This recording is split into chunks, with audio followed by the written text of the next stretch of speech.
Hey, what's going on YouTube? Today we're going to cover top lane Nasus, the curator of the sands. The cycle of life and death continues. We will live, they will die.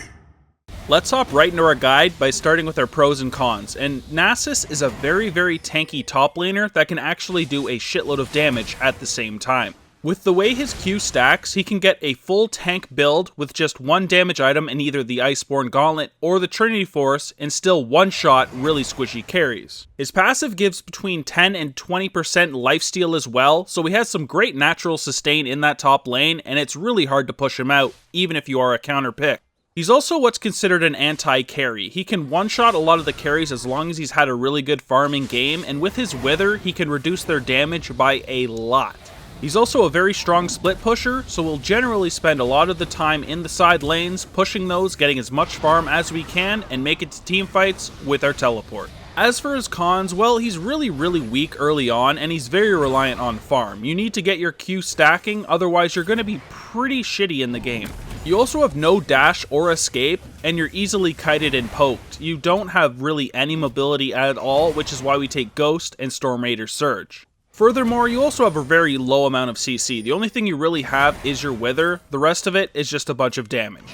He starts out as one of the weakest top laners in the game, but ends up being basically the best as long as his Q is farmed. For our Masteries, we go 18 Cunning and 12 Resolve, grabbing Storm Raider Surge as our Keystone Mastery. Now right off the top, one great alternative is getting Grasp of the Undying in the Resolve tree, as it really increases your lane sustain. We do, however, already have a lot of lane sustain with our passive, so I do like the Storm Raider Surge for all the mobility it can provide. Late game, just one Q will proc this ability and give you all that nice mobility. Other than that, we pretty much want to get as tanky and get any extra sustain we can in the Masteries, and we do get the 5% more cooldown reduction for simply more Qs. Nasus is all about getting that Q huge, and that 5% extra CDR just helps you farm that a little bit more. For our runes, we don't do anything crazy. We get attack damage reds, armor yellows, magic resist blues, and attack damage quints. This is basically just to remain a little tanky in that top lane and still have a lot of AD, so you can last hit very easily with your Q. Now, even though it's really easy to get 40% CDR on Nasus, I still see some people take the CDR blues. This will just be to farm your Q a little bit more early on in the game, although they will become useless later on. Since you do lack a lot of mobility, you could take the Quints of Movement Speed, but I do feel like this is unnecessary. I do prefer having that attack damage early on instead. So my favorite summoners on top lane Nasus are Teleport and Ghost, and of course Flash would be an alternative. Teleport allows you to split push for large portions of the game so you can get your Siphoning Strike really farmed and still be able to participate in team fights or objectives. I pretty much consider Teleport mandatory on Nasus, like literally 100% requirement. I've already said it a few times, but it's all about getting your Q massive so you can one-shot things late game. In the off chance that you actually get pushed out of lane, which is kind of hard considering all the lifesteal you have, it's great for returning to lane and keep that Q pumping. As for Ghost, well, you're really hard to bring down in lane once you are level 6, so Ghost is a great pickup so you can still escape those ganks. This will also add a ton of mobility in team fights so you can get to the back line, one-shot their AD carry, and continue the team fight from there. So now let's look at each of his abilities, starting with his passive, Soul Eater. So very simple to understand ability. You gain between 10 and 20% lifesteal. Now this passive really is amazing. It allows you to heal up during lane phase, and you can lane against much stronger opponents until you're farmed enough to actually kill them.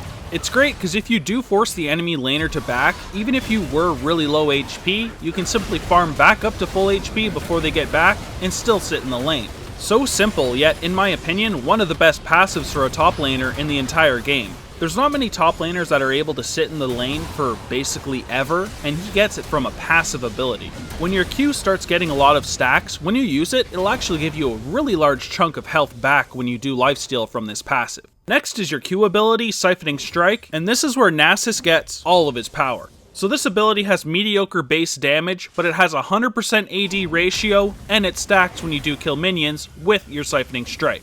The cost is also only 20 mana, so we can use it over and over again, and the cooldown goes down by 1 second every time you put up rank in the ability. Like I said, this will heal you for a large chunk due to your passive, and when you kill a creep, tower, champion, or even a ward with your Q, it stacks damage. So in a nutshell, each time you land a successful last hit with this ability, you gain between 3 and 6 points of damage, which are added to the next siphoning strike. Since the cooldown is low and we get CDR very early on, this damage can snowball like crazy. On the other hand, however, a Nasus who doesn't last hit properly with this ability will be pretty mediocre later on. So this of course is the ability we max first, as it gets lower cooldown as we do. When we get that early Glacial Shroud or Kindle Gem, we will get a bunch of CDR, and with that low cooldown on the ability already, we'll be able to spam this a lot. Also keep in mind that this ability resets your auto attack, which is great for doing a nice little chunk of damage if used properly. The ability also procs Sheen, which is why it's very important to get either a Trinity Force or an Iceborne Gauntlet in your build. This ability can also absolutely destroy towers. In certain parts of the game, when it is really farmed, you can take literally a quarter of the tower's health with 1 Q, and with a lot of CDR, you can pretty much do that every 2 friggin' seconds. Fantastic ability, and this is what makes Nasus that late game monster that we all know. Next up is his W, Wither. This ability is one of the best slows in the game, and it even reduces attack speed, making it great against auto attack champions. In a team fight, you're going to want to wither an auto attack reliant champion, like the AD carry or something like a Teemo, something that auto attacks a lot. You don't want to wither the first champion you see in a team fight. Withering a Mundo doesn't really matter too much, just to have a Vayne come in and delete your whole team. This can be a great ability to find picks though. If you do find somebody by themselves, if they get withered, they're pretty much never going to escape that gank. It's also great to pop on somebody coming in for a gank, so you can walk away and escape without issue at all. This is a slow that lasts 5 seconds, and with 40% CDR, this can be cast every 6.6 seconds, so you can pretty much have it on somebody permanently. Usually we max our E second after our Q, but against a lot of auto attackers, we do want to max our W second actually. Our last basic ability is our E, Spirit Fire. This is an ability with great teamfight potential due to the AoE armor shred.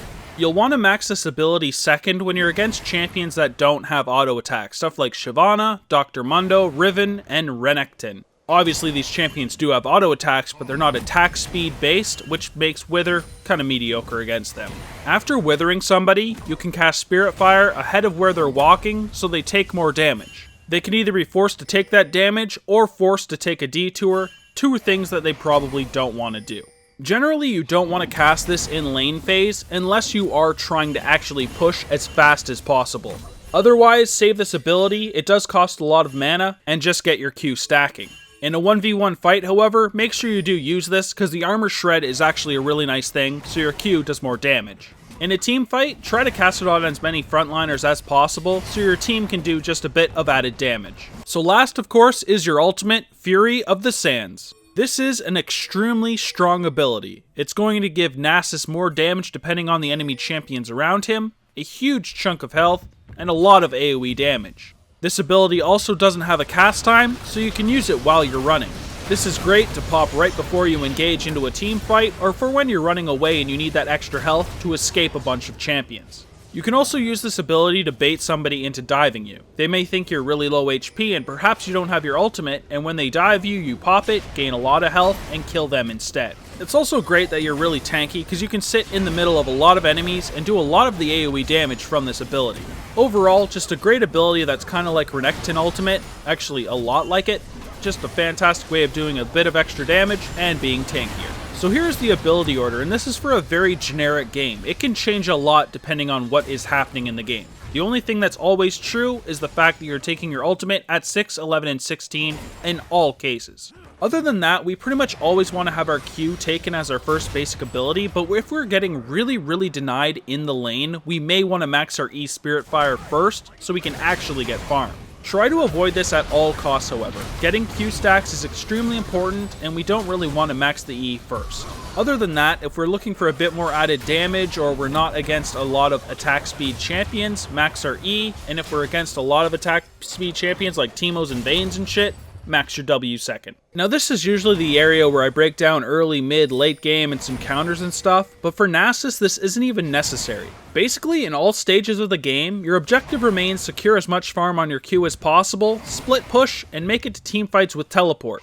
Of course, whenever you guys feel strong enough to actually engage in a full-on team fight, then do so, but until then, farm, farm, farm. As for hard matchups, well, there are of course some annoying champions. Stuff like Pantheon with all of his harass and his passive shield, which can be great for blocking your Q, is hard, but not unwinnable, like by a long shot. You have to keep in mind, like, yes, there are some hard matchups, but it doesn't really matter because you can generally out-sustain them all, and your only goal in the game is farming your Q, at least in the early and mid game. Regardless of the champion you're fighting, as long as you're getting this farm and your Q is getting bigger and bigger, you're gonna 1v1 them easily later on, trust me. With that ultimate, that wither, and that hard-hitting Q, there's not much anybody can do against a Nasus that has freaking 800 stacks on his Q. So let's look at our item build, and against AD opponents we'll want cloth and pots, or against AP laners we'll want a ruby crystal and some pots. Now there's two different core builds we have. We have the Trinity Force one, and we have the Iceborne Gauntlet one, and I am a bigger fan of the Trinity Force build.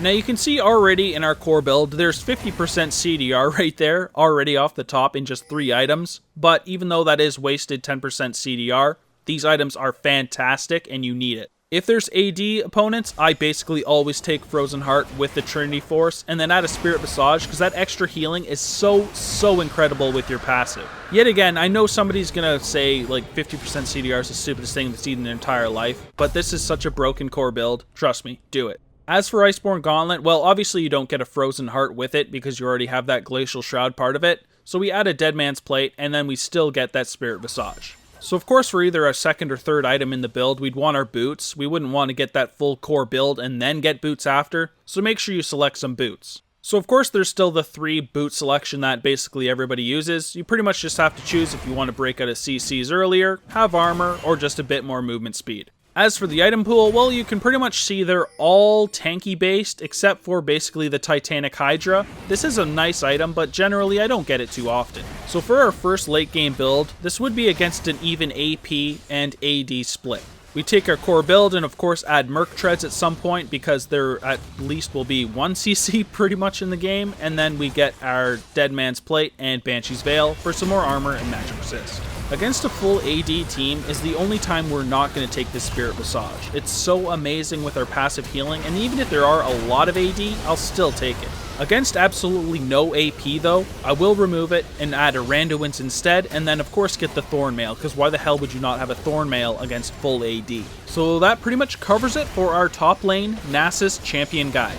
Now this is a shorter guide than usual, but I pretty much feel like I could have just came on here, said farm your Q, pop your ultimate in team fights, and kill stuff. But thank you guys so much for watching. I did have a lot of requests for a top lane Nasus guide, so I really hope this did help you guys out.